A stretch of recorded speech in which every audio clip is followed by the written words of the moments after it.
O item 19 do material didático, a dieta de Worms. Em 1521, mesmo ano da excomunhão de Lutero, Carlos V, imperador do Sacro Império Romano Germânico, convocou a dieta de Worms para que Lutero se defendesse. Ou seja, ele vai dar a chance a Lutero dele se defender, porque, como eu disse, Lutero ainda não tinha saído da Igreja Católica, ele não via a Igreja Católica como a igreja pagã. Tanto que eu mostrei para vocês na declaração de fé, as 95 teses dele, ele defende, por exemplo, o purgatório normalmente, que nós sabemos ser paganismo. Até Calvino vai dizer que é paganismo. Então Lutero continuava na Igreja Católica. Eu comento. Lutero havia queimado a bula papal que os comungava. Essa atitude era muito radical para os homens daqueles dias, pois todos acreditavam que o Papa era o pontífice máximo, ou seja, a ponte máxima entre Deus e os homens. Queimar essa bula significa que o Papa não possuía a autoridade que todos pensavam. Nós estamos vendo aí nas décadas anteriores, séculos, que teve imperador do Sacro Império que mandou até dar surra no Papa. Teve Papa que morreu espancado pelo imperador.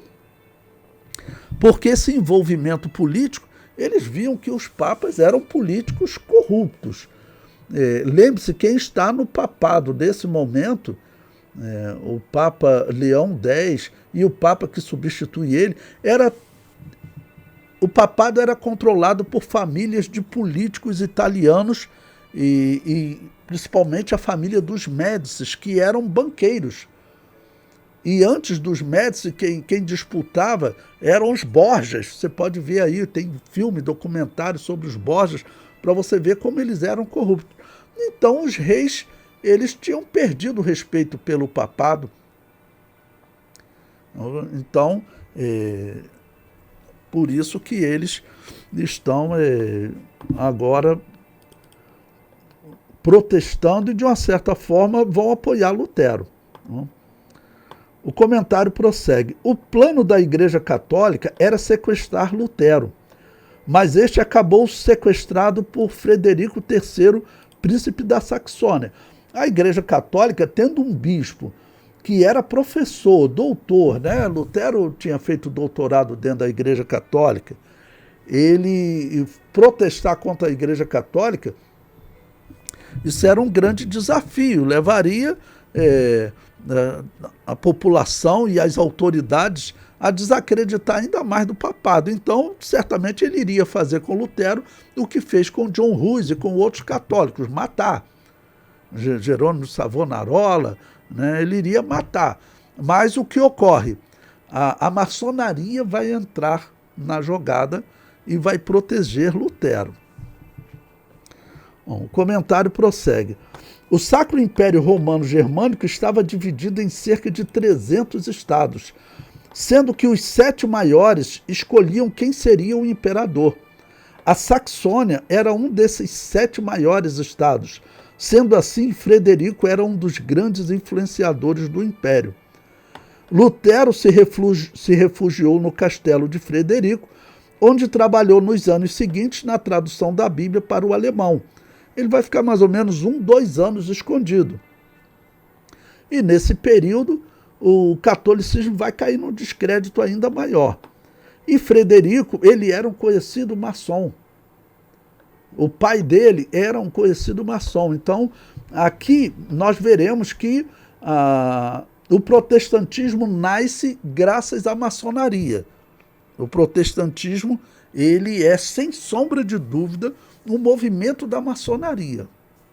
Tanto que na história nós vamos acompanhar, até a chegada das igrejas protestantes no Brasil, foram tudo organizado pelo satanismo maçônico. Não existe dúvida disso. Cai nesse engano realmente quem se esforçar muito.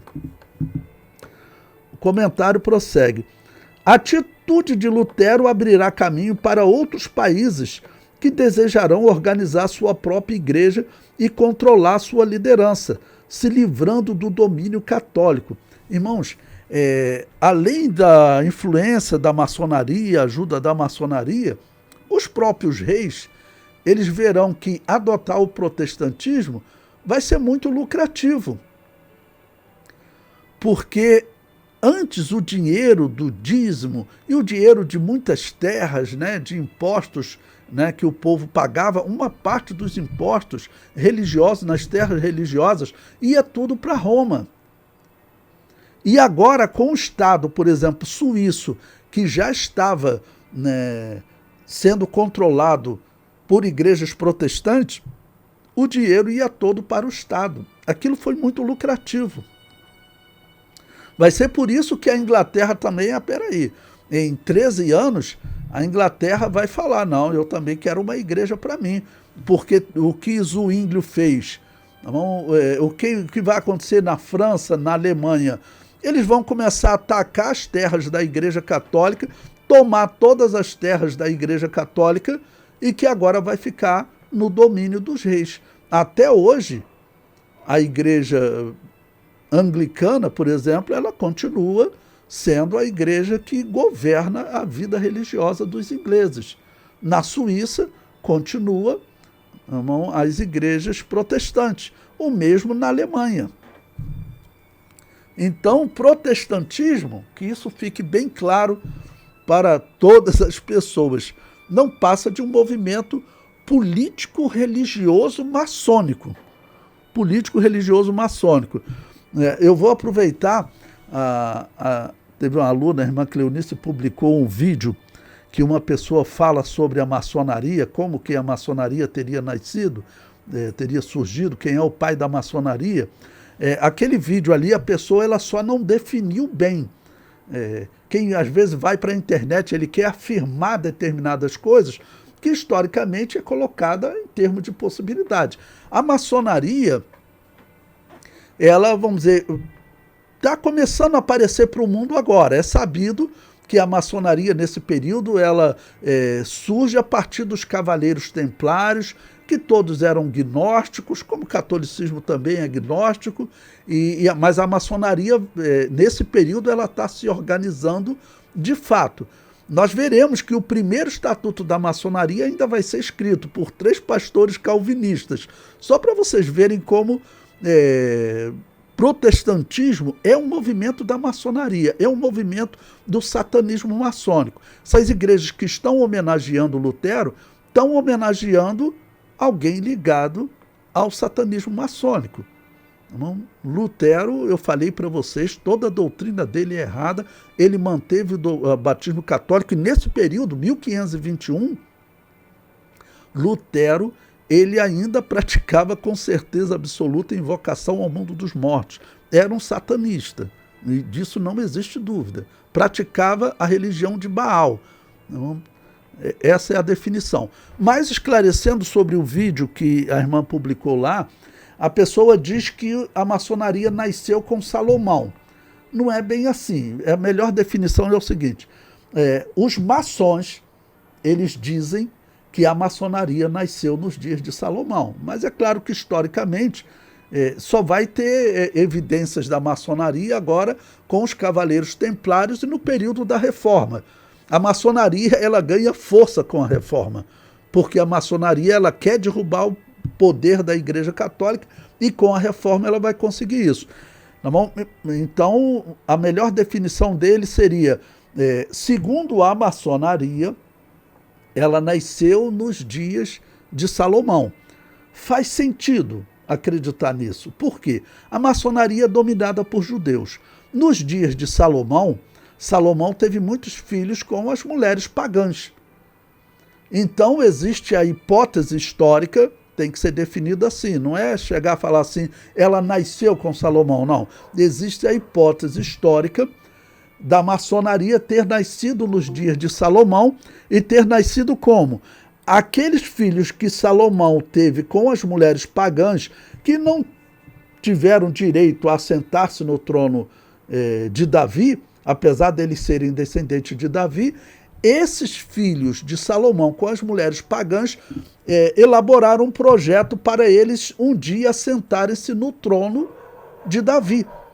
ou seja, seriam pagãos declarados que querem ocupar o trono de Davi. E o anticristo seria um deles, já que o anticristo muito provavelmente vem da maçonaria. Essa seria a melhor definição daquele vídeo lá que a pessoa falou que a maçonaria nasceu com Salomão, né? Então, essa é uma hipótese. Por quê? Hipótese significa que você não tem nenhum documento daquela época. Os documentos da maçonaria estão surgindo a partir dos Cavaleiros Templários, ou seja, 1300, 1400, agora 1500. Como eu disse, esse Frederico, ele era maçom. A história diz que ele era maçom. Tá bom? Nós vamos ver mais documentos sobre isso. E para concluir esse tópico, ainda na página 36, né, eu digo, na Alemanha surgirá a igreja luterana, na Inglaterra a igreja anglicana, na França a igreja presbiteriana e suas vertentes. Só a igreja anabatista não estava ligada ao Estado. E essa ligação com o Estado, como eu falei para vocês, ela é um movimento da maçonaria, é um trabalho que a maçonaria faz. Assim como é sabido hoje que a maçonaria, ela organiza os Estados Unidos, a independência dos Estados Unidos, né? Ela organiza a Revolução Francesa, tudo foi movimento da maçonaria. E junto com eles o protestantismo. Então a história do protestantismo, quem insiste no protestantismo, como os teólogos aí insistem, né?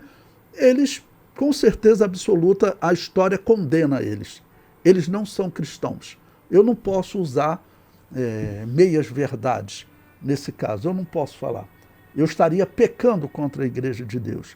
Tá bom? Então, que fique bem claro. Estou mostrando e vou mostrar ainda mais a maçonaria. O protestantismo é um movimento da maçonaria.